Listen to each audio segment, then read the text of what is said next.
Bonjour à tous, bienvenue dans cette nouvelle édition du 7-8 Week-end, l'émission consacrée à vos loisirs et vos idées de sortie. Alors nous vous parlerons d'actualité cinéma, de spectacles à ne pas manquer. Nous irons également à la rencontre du groupe Ningan qui vient de sortir son nouvel album. Mais tout d'abord, place à nos invités, ils sont venus nous parler de poésie.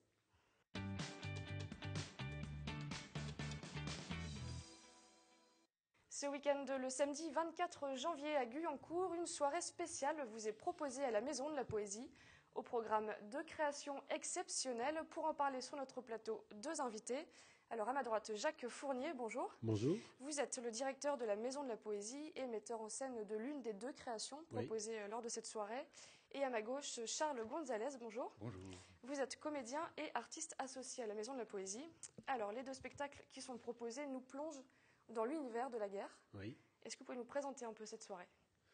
La volonté, c'était de présenter deux approches différentes de cette thématique, on va dire, qui est la guerre en cette période de commémoration de 14-18. On a voulu aussi marquer le coup. Ça ne sera pas le seul événement lié à cela.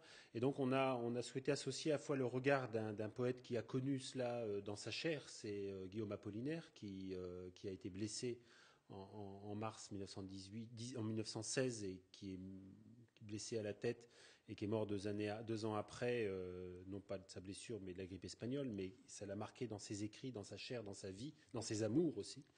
Donc ça, c'est le premier spectacle, c'est Si je mourais là-bas par la compagnie le Théâtre du Frêne. Et le deuxième que j'ai souhaité mettre en scène, c'est un texte que j'ai découvert il y a 1 an et demi qui s'appelle Journal d'une guerre, écrit par une jeune femme qui est romancière, poète, qui a été éditrice, qui s'appelle Meredith Ledez, et elle a osé se mettre dans la peau d'un général de guerre. C'est né pour elle, ce texte est né en mars 2011, c'est très marqué, c'est-à-dire le début de la révolution syrienne.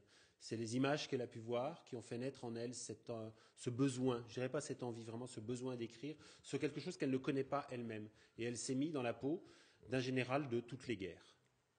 Charles Gonzalez, vous êtes comédien au sein de cette création, justement. Pour vous, je suppose que c'est quand même un défi à relever. Oui, c'est un beau défi, mais qui me tient très à cœur par ces périodes de troubles, de guerre et de violence et de barbarie. C'est un très joli texte en vers qu'on essaie de rendre scénique et le plus théâtral possible. Ce n'est pas un récital poétique, c'est une théâtralisation de la parole poétique qui prend un sens aujourd'hui, oui, qui est très forte. Et alors comment ça se passe en fait ? Vous êtes seul sur scène, vous lisez, oui. Enfin, ça se... Non, je lis pas du tout. Non, tout ça est mémorisé, tout ça est travaillé. Enfin, c'est du théâtre. C'est vraiment, c'est tout sauf un récital poétique. Voilà. C'est un vrai spectacle. Oui. Au sens où on l'entend, c'est-à-dire Charles s'est mis dans la peau du personnage. C'est une incarnation. Pour moi, c'est pour ça que j'ai confié à Charles aussi. C'est parce que je voulais qu'il soit incarné. Bon, ben voilà. Écoute, alors, oui, c'est ça. Mais enfin, c'est surtout le verbe qui est incarné. Oui. Mais je répète, c'est surtout en ces périodes de grande souffrance, de barbarie, de violence. Ça prend aujourd'hui une note particulière et c'est aussi rendre hommage à tout ce qui se passe actuellement aussi. Vous l'avez dit, ce livre est paru en mars 2011. Un pari quand même un peu fou Il est né en mars 2011, il est sorti un peu plus tard. Oui, c'est un pari fou, autant de la part de Meredith, c'est-à-dire oser comme ça mettre des mots sur des choses que finalement on connaît tous, mais à travers le prisme de la télévision, d'Internet, et se projeter. Parce qu'elle se projette vraiment, ce personnage, on dirait qu'il existe. Et nous, avec Charles, donc, quand on a travaillé dessus, sur l'appréhension, l'incarnation du personnage, parce que c'est un vrai personnage, voilà, on a cherché un petit peu qui il était, comment il devait se comporter, sans être, voilà, sur scène, c'est pas un militaire pour autant, il n'est pas fringué en militaire, il est un être humain avant tout.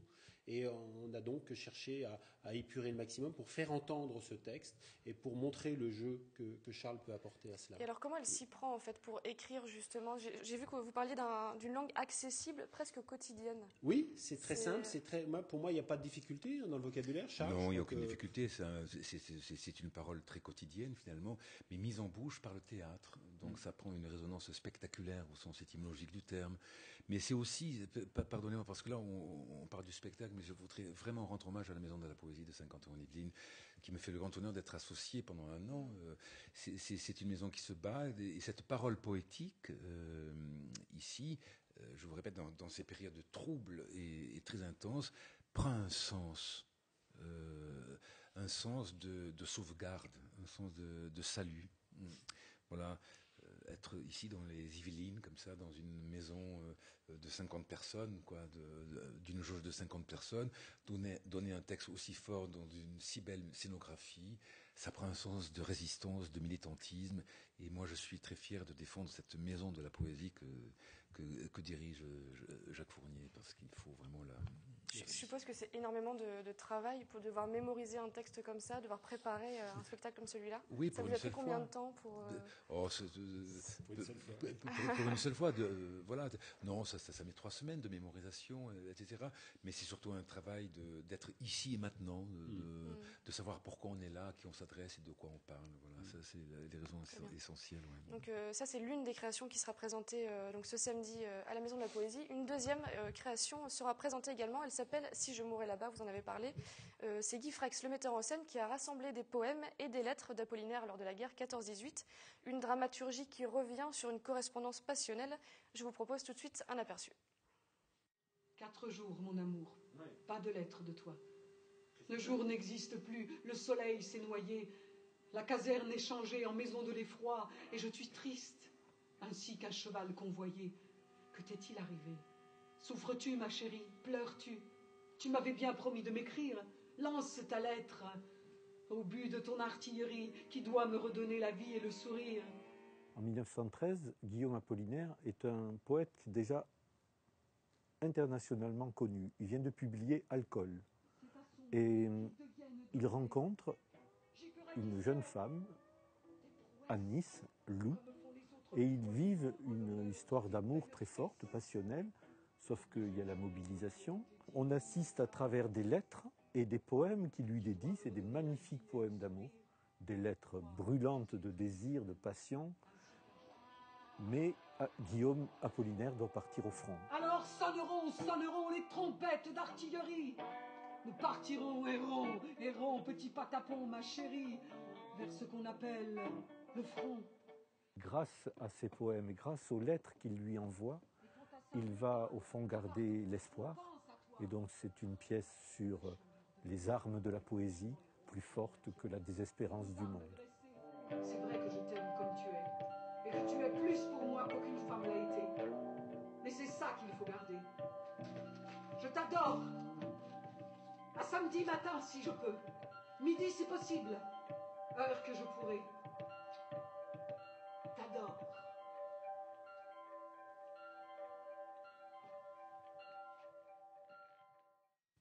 Alors la guerre au cœur de cette soirée, un sujet quand même qui reste assez difficile à traiter. Qu'est-ce que la poésie peut apporter justement à ce thème? D'abord, il faut savoir qu'en période de crise, dans ces moments difficiles, les poètes ont toujours été présents. Ils ont toujours écrit dans ces périodes-là. Mais ça fait très longtemps, hein, depuis les guerres des religions jusqu'à la guerre en Syrie. Il y a toujours eu des écrits sur, et des écrits pour, et des écrits contre. Et c'est ça que je trouve assez impressionnant. Ensuite, ce qu'apporte la poésie, c'est d'abord une distance, c'est-à-dire un regard autre. Même s'il est pris au cœur, on a accueilli en novembre la poète syrienne Fadoua Souleymane qui a connu la guerre syrienne au cœur, et elle écrit, mais il y a une distance qui se crée, qui est le regard du poète, qui est celui qui nous permet de nous poser hors. Et donc de mieux appréhender les choses, de mieux appréhender les tenants et les aboutissants de tout cela. Et je crois que ce travail, que ce soit par quelqu'un qui l'a connu comme Guillaume Apollinaire, qui en parlait avec une fougue impressionnante dans ses poèmes et dans ses lettres, que Meredith Ledez, qui n'a pas connu ça, je l'ai dit tout à l'heure, mais qui le vit comme nous, en tant que spectateur. C'est vraiment ça. On est spectateur de la guerre. On espère ne pas être acteur un jour. Et je trouve que c'est cette distance qui est intéressante. Et après, il y a des écrits disponibles sur toutes les guerres du monde. Et c'est cela qui est intéressant aussi, parce que c'est aussi un témoignage. Mais un témoignage qui n'est pas un reportage. À découvrir donc ce week-end, je le répète, c'est ce samedi 24 février à la Maison de la Poésie à Guyancourt. Une soirée spéciale à ne pas rater. Le rendez-vous est à 19h30. Tarif unique de 10 € avec l'encas compris. Pensez à réserver sur le site de Kiosque ou sur celui de la Maison de la Poésie. Merci à vous d'être venus sur notre plateau. Merci bien. On continue avec vos idées de sortie pour ce week-end.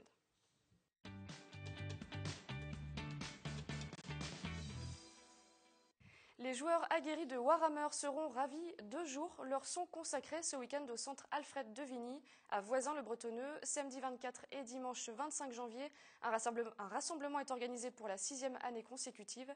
Au programme des parties libres, des démonstrations, des initiations et de la peinture de figurines. À noter également qu'un tournoi est organisé le dimanche de 10h à 16h30. Allez, on passe du côté de Magny-les-Hameaux avec la traditionnelle philo d'Anne-Sophie. Une fois par mois, à l'Estaminet, elle aborde des questions de société avec des enfants de 7 à 13 ans. Ces derniers s'expriment alors sans tabou et sans les parents. Pensez à réserver.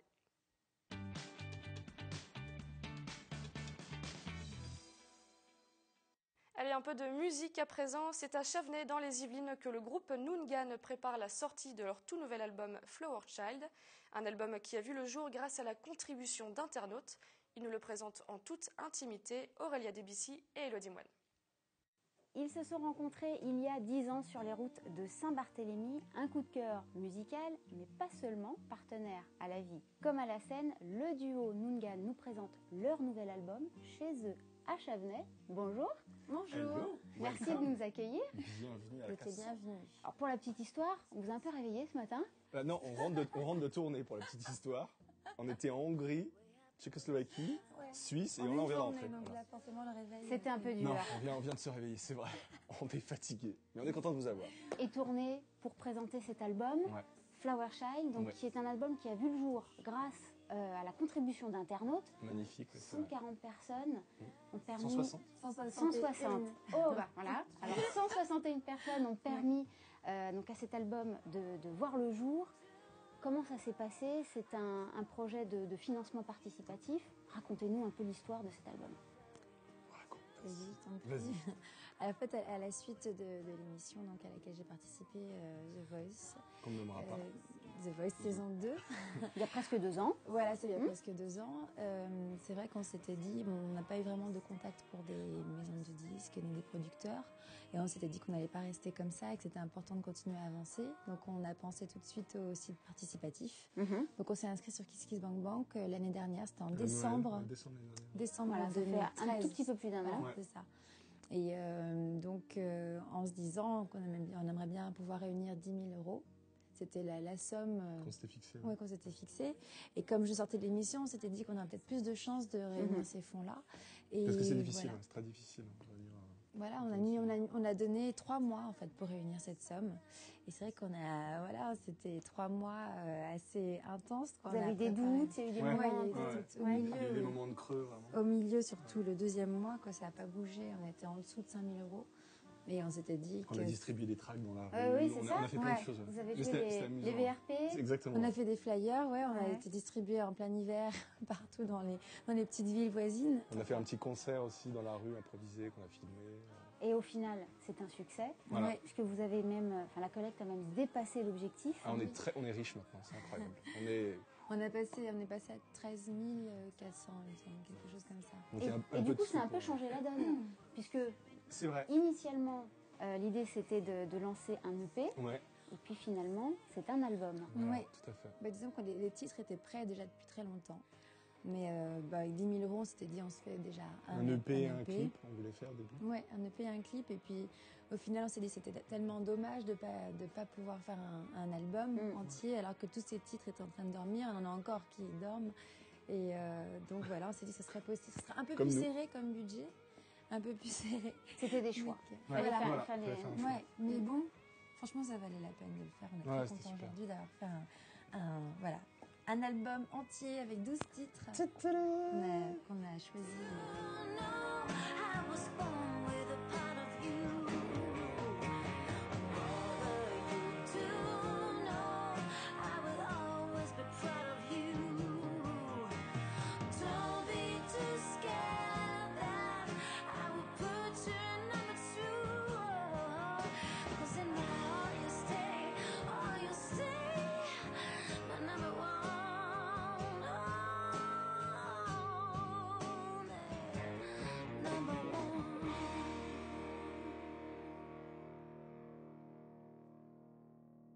C'est des morceaux principalement en anglais. Ouais. De quoi parlent vos chansons? Est-ce qu'il y a des thématiques fortes qui reviennent? D'amour. Ouais, c'est vrai.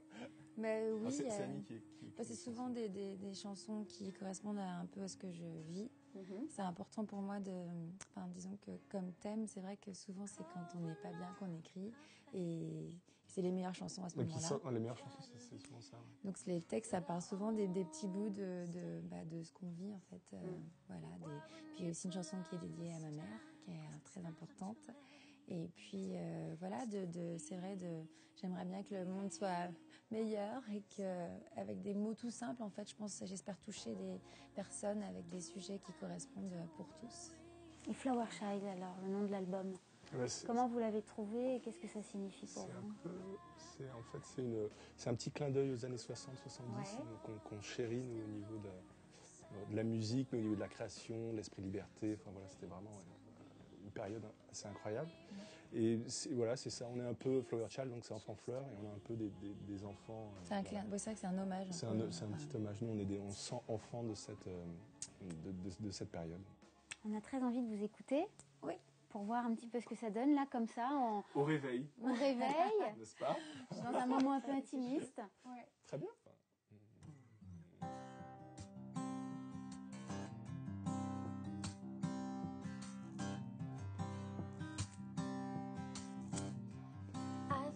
You said you'd be my friend.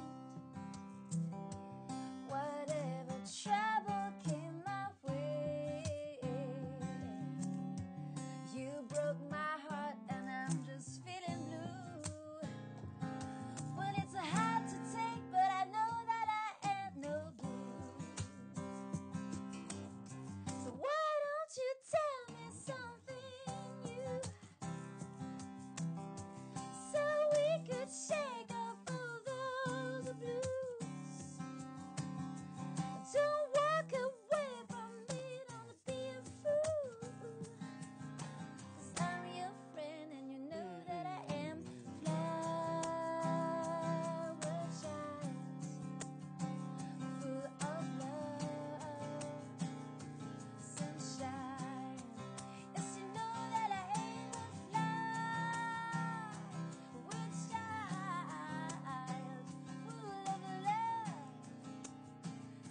sunshine.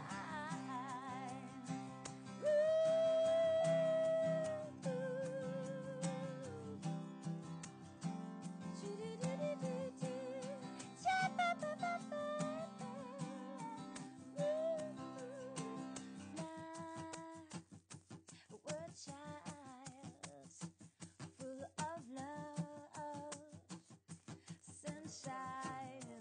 Yes, you know that I am a flower, child, full of love, sunshine.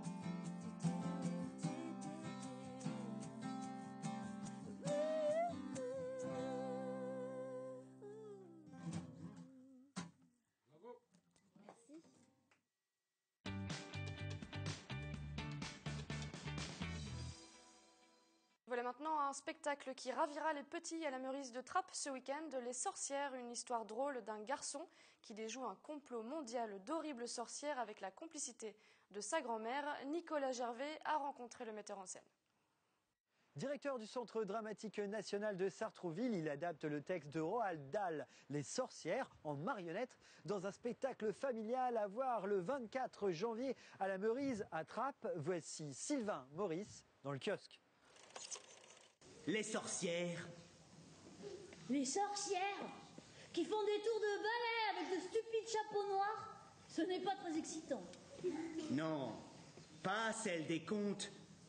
Je te parle des vraies sorcières.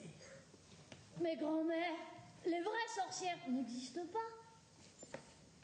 Les vraies sorcières? déteste les enfants.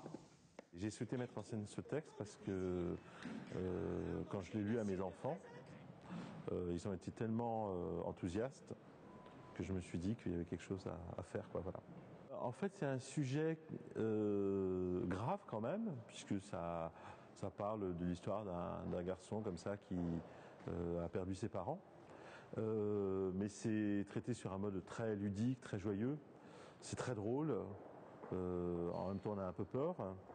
Ce petit garçon va déjouer un complot mondial de sorcières, donc c'est des aventures. Il va lui arriver des tas d'histoires. Leur ruse favorite est de confectionner une poudre qui transforme les enfants en une créature que toutes les grandes personnes détestent. Comme quoi? Une limace. Et puis les grandes personnes marchent sur la limace et l'écrasent, sans même savoir que c'était un enfant. C'est un spectacle, mais il n'y a que des marionnettes. Il y en a beaucoup, hein, il y en a une trentaine. Hein.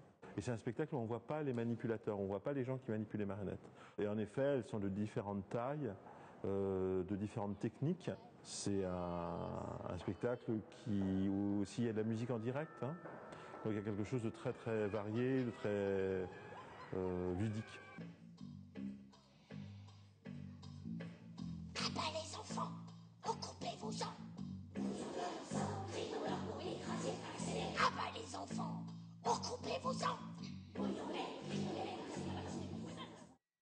Et du côté de Manille-les-Hameaux, à l'Estaminet, les Chiches Capons vous attendent ce samedi 24 janvier à 20h30. Un spectacle plein d'humour joué par un quatuor de comiques déjantés. Comptez 6 € et pensez à réserver.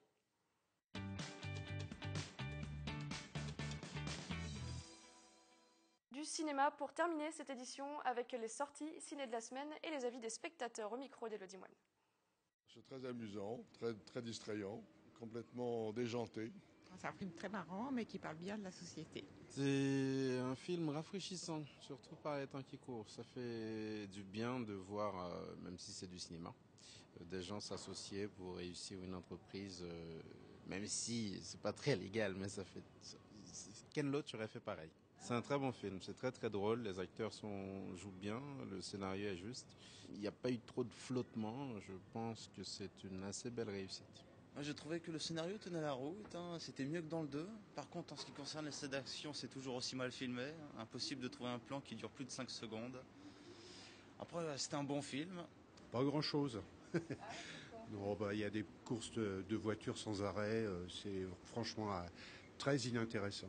Autant le premier Taken était bon, autant le deuxième est mauvais et le troisième est très mauvais. C'est la même veine que les deux derniers. J'ai bien aimé, ouais. Je l'ai préféré qu'au deuxième. Voilà, c'était plus dans la veine du premier, je trouve. Et place au coup de cœur de la semaine, celui d'un professionnel du 7e art avec Bertrand Pigné des Yeux d'Elsa à Saint-Cyr-l'École.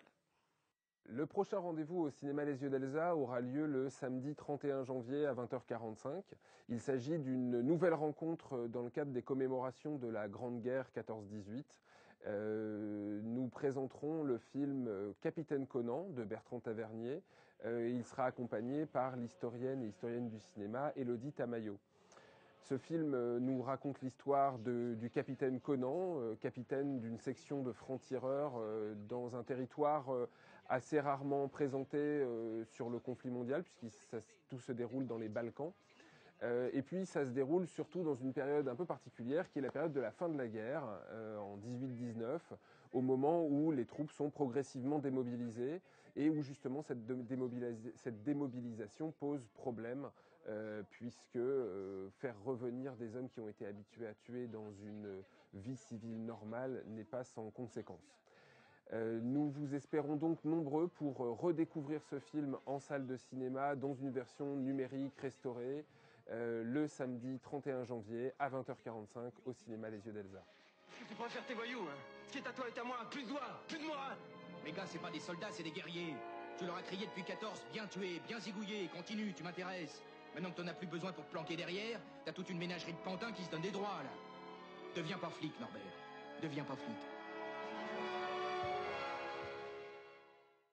C'est la fin de cette édition. Merci de nous avoir suivis. Je vous souhaite un excellent week-end.